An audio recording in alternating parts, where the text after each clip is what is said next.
Welcome to the Epic Marvel Recap YouTube channel. Today we're diving into the world of Iron Man, exploring his journey from Tony Stark to the Armored Avenger. If you love the Marvel Cinematic Universe, you won't want to miss this recap. Subscribe now and let's get started. The movie starts with a convoy of military vehicles moving together in a line across the desert in Afghanistan. Among the passengers in one of these jeeps is Tony Stark, a billionaire known for inventing weapons. He's accompanied by active-duty military personnel. Tony is joking around with some of the people in the convoy, and they seem genuinely happy to have him around, enjoying his extravagant and lively personality. Suddenly, the convoy comes under attack from unidentified gunmen. The soldiers in the convoy engage in a firefight to defend themselves, but unfortunately, they sustained fatal injuries during the battle. Tony manages to escape from the jeep and takes cover behind a large rock. Just before a nearby missile explodes, he notices the Stark Industries logo on it. The explosion sends a small piece of shrapnel through his body armor, knocking him backward and causing him to lose consciousness. 36 hours earlier, in Las Vegas, Tony Stark is set to receive the Apogee Award. The presentation covers Tony's life story. Tony Stark, a gifted child, built his first electronic circuit at the age of 4, crafted a V8 engine at 6, and graduated with honors from MIT when he was just 17. Tony is the son of the well-known weapons developer Howard Stark. At the age of 21, he took over as the CEO of Stark Industries after his parents tragically passed away in a car accident in 1991. Unfortunately, Tony isn't present as Colonel James Rhodes. Rhodey prepares to bestow him with the honor. Instead, Obadiah Stane, Tony's trusted associate, accepts the award on his behalf. Later on, Rhodey finds Tony enjoying himself in a casino. A reporter named Christine Everhart approaches Stark as he's leaving, asking probing questions about the morality of his arms company. Tony skillfully evades her inquiries, and the two decide to spend the night at Tony's oceanfront home in Malibu. Christine is awakened the next morning by a voice on a computer screen. Jarvis, the intelligent computer program responsible for managing Tony's home, and Lab Pepper Potts, Tony's human assistant, bids farewell to Christine as she departs from the residence. Before heading to the airport to catch his plane, Tony manages to get some work done with Pepper's assistance. While in the air, Rhodey and Tony engage in conversation. Tony attempts to convince his old friend to relax, as Rhodey is upset by Tony's carefree attitude. They quickly become intoxicated and mock the flight attendants.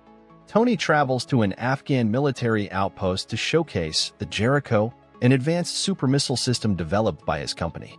After the demonstration, Obadiah calls Tony, and they both express their satisfaction with the successful presentation.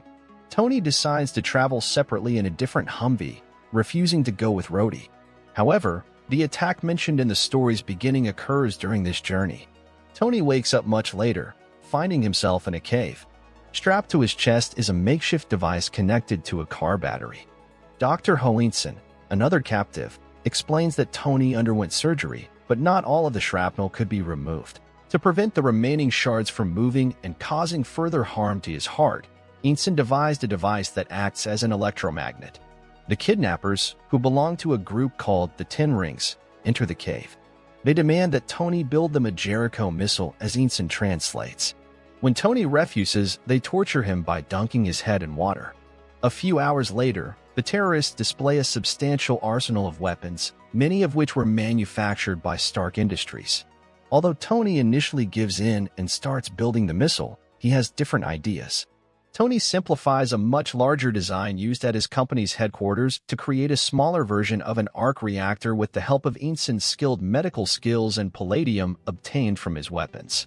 Stark's heart could be powered by the energy output for 50 lifetimes, or something much bigger for about 15 minutes.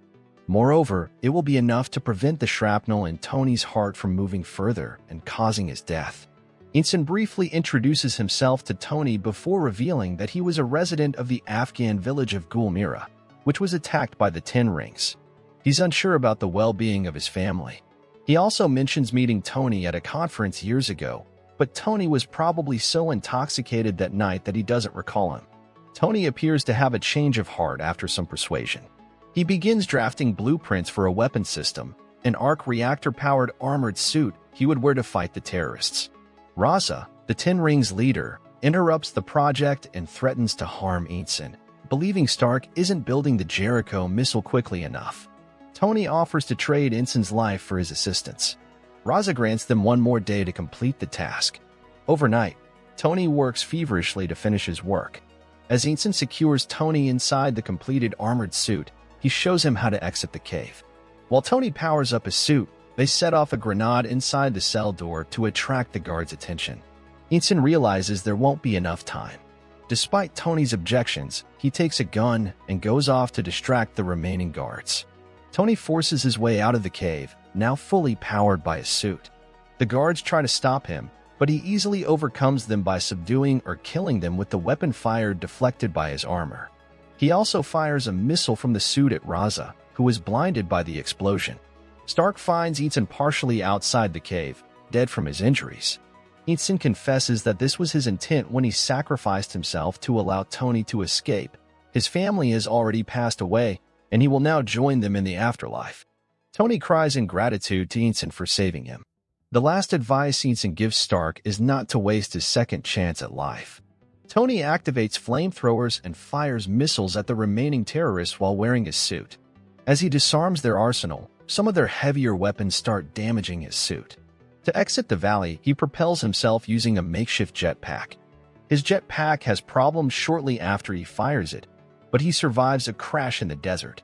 Walking across the desert, Stark leaves the suit behind just as 2 U.S. helicopters pass overhead. Tony is found by a group of soldiers under Rhodey's command. When Rhodey discovers that his friend is still alive, he's thrilled. Tony is swiftly returned to the United States. At Edwards Air Force Base, Pepper urges Tony to seek medical attention, but Tony's immediate desire is for an American cheeseburger and a press conference. He makes a public appearance in front of reporters and announces his intention to shut down Stark Industries' weapons manufacturing division. This is a stark contrast to the haughty CEO he was before his capture. At the same time, Agent Phil Coulson from the Strategic Homeland Intervention, Enforcement, and Logistic Division approaches Pepper. They want to discuss Tony's capture with him, and Pepper arranges a meeting. That night, Obadiah confronts Tony in anger. He's aware that this revelation will negatively impact the company's stock value. Tony wants to see Stark Industries advance its arc reactor technology, but Obadiah views it as a mere marketing ploy. During their conversation, Tony gives Obadiah access to his Mark I chess piece, but he refuses to allow it to be studied for potential production. Tony agrees to keep a low profile temporarily to let the company deal with its problems. When Tony seeks Pepper's help, she witnesses a harsh news report on Mad Money by Jim Cramer, highlighting the declining value of Stark Industries. Tony has developed an improved and much more powerful mini-arc reactor, the Mark II chest piece, but he can't install it in his chest on his own. Pepper's hands are small enough to fit inside, and with Dummy, his robotic assistant's help, they successfully replace the old reactor. Tony, unsentimental, urges Pepper to destroy the old model. Tony consults with Rhodes and requests assistance with a new personal project. Rhodes believes Tony is suffering from PTSD due to his capture and needs more time to recover, but they disagree on Tony's plan. Tony turns to Jarvis, his other trusted friend, for help. He reveals his intention to improve his armored suit. Tony streamlines the design by removing many elements while reviewing a 3D CGI-mapped image of the Mark I. After his battle with Stark and the significant injuries from the rocket strike in the cave, Raza wanders the desert in search of the pieces of the Mark I suit that Tony left behind. Tony decides that refining the armor's flight mechanism is a top priority. He develops repulsors for his feet and palm-mounted stabilizers for balance because the leg-mounted jets were too unstable. During testing, Tony and Pepper discover that the stabilizers also produce a powerful repulsion beam, which could be used as a weapon. Tony is excited about the idea of flying once he perfects his flight system after multiple painful and unsuccessful efforts. The armored suit for Mark II is completed shortly. Tony's Mark I armor appears to be a greatly streamlined version of this. Tony establishes a connection with Jarvis to track the status of the lawsuit. Tony takes it out for a test flight against Jarvis's advice, and he is thrilled with the suit's capability. Tony pushes the envelope of high-atmosphere flying, but at such extreme altitudes, the cold air covers the suit, and his power supply fails. Tony can hardly even get his thrusters back on in time to prevent a collision with the Earth. When Stark returns home, his pricey sports car is flattened, and the armor smashes through 3 floors of the house. After this rough landing, Tony checks out the package Pepper had left for him and finds the Mark I arc reactor inside, presented like a memento with the words, "Proof that Tony Stark has a heart." To address the icing and weight issues, Tony reviews additional data and decides to rebuild the suit using gold titanium from a previous project. While the new suit is being assembled and painted, Tony leaves for his annual benefit dinner, requesting that Jarvis add some hot rod red trim to the next suit, codenamed Mark III. Agent Coulson, still interested in learning about Tony's incident, meets him at the charity event. They share a moment in the moonlight before Tony joins Pepper for a dance. Christine, the journalist Tony was involved with before his trip to Afghanistan, confronts him with images of his weapons being used by terrorists in Inson's village, a remote Afghan town called Gulmira. Obadiah admits that he brought the injunction against Tony when confronted. Returning home in anger, Tony observes news coverage of the worsening situation in the Gulmira region. Experimenting with his hand repulsors, he uses them to shatter multiple glass panes. When the new suit is ready, a robotic assembly system fits it to his body.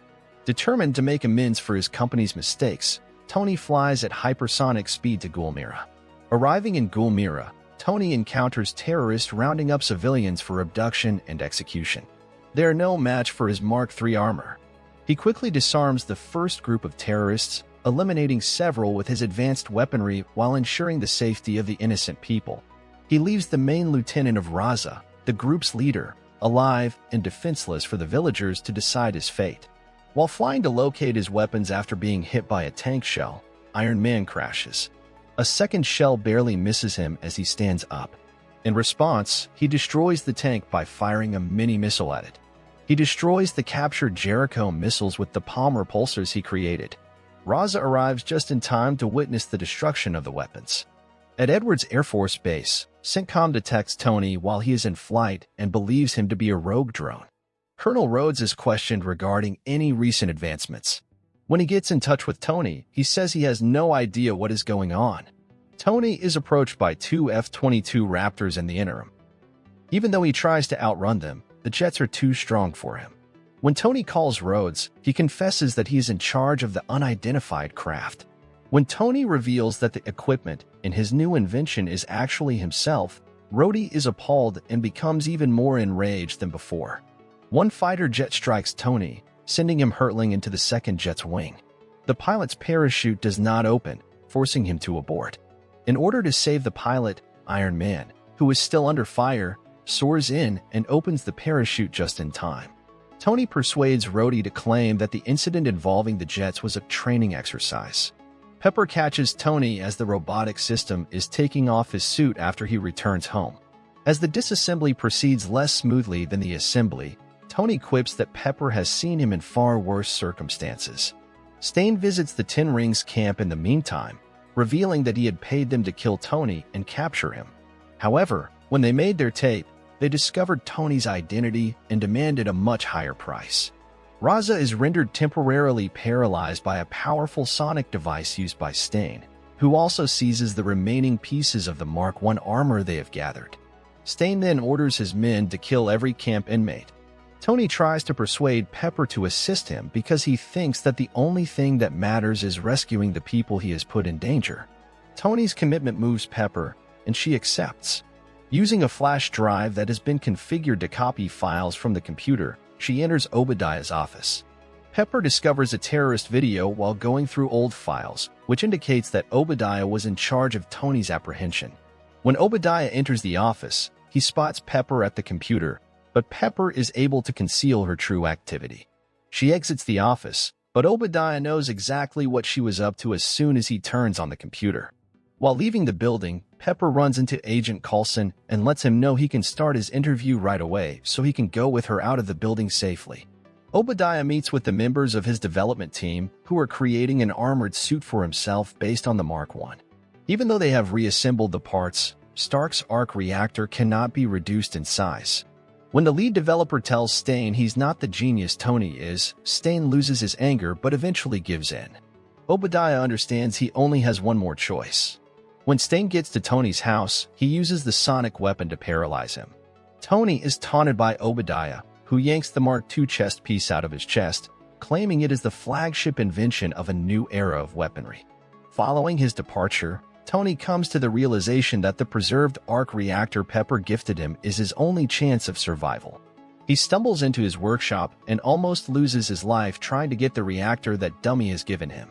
Rhodey arrives right as Tony installs the reactor. Tony realizes that the 5 agents sent to apprehend Obadiah are insufficient, despite Rhodey's reassurance. Rhodey, amazed by the Iron Man armor, watches Tony suit up. When Rhodey asks how he can help, Tony says, "Keep the skies clear." Rhodey notices the silver prototype suit, the Mark II, as Tony takes off, shaking his head and saying, "Next time." Several agents, including Pepper and Coulson, arrive at Obadiah's research facility. They see the Mark I armor and where something else was stored. Suddenly, a massive robotic suit powered by the chest piece Obadiah stole from Tony comes to life and attacks them. It's Obadiah's counterpart suit, called the Ironmonger. Jarvis alerts Tony as he flies towards the research facility that the older chest piece he's wearing isn't meant for extended flight, giving him only about half the suit's power. Tony arrives just in time to prevent Obadiah from harming Pepper. A massive battle erupts, spilling into the streets near Stark Industries. Tony takes Obadiah into the upper atmosphere, where Obadiah's suit starts freezing up, just like Tony's Mark II. Tony descends as Obadiah falls back to Earth. Tony, relying on backup power, lands on his factory as the old arc reactor rapidly loses power. On the ground, Obadiah attacks Tony. Tony manages to instruct Pepper to overload the building's arc reactor, which will generate a shockwave capable of destroying Obadiah's suit. Despite Pepper's fears that Tony might die, he keeps fighting as she increases the reactor's power. The reactor is destroyed when the Ironmonger's suit falls into it due to the shockwave. Tony survives as his original mini-arc reactor reignites. A few days later, Rhodey discusses the battle involving the 2 armored figures at a press conference. Tony decides to adopt the name Iron Man and plans to use it. Agent Coulson has already released cover stories about Obadiah's death and the truth about Iron Man. Pepper thanks Coulson, though she can't recall the group's full name. Coulson suggests referring to it as S.H.I.E.L.D. and promises further communication. Tony faces the reporters once again and starts to follow the script but then ad-libs, declaring, "I am Iron Man." The media is shocked. Much later, a mysterious man in black visits Tony, informing him that he is now part of a broader universe as Iron Man. Tony wonders about this man's identity, and when he turns around, he introduces himself as S.H.I.E.L.D. director Nick Fury. Fury is there to discuss an upcoming project known as the Avenger Initiative. Thanks for joining us on this epic journey through the Marvel Cinematic Universe. If you enjoyed our recap of Iron Man 1, don't forget to like, subscribe, and hit that notification bell for more Marvel goodness. Stay tuned for the next recap as we dive deeper into the world of superheroes and villains. Excelsior!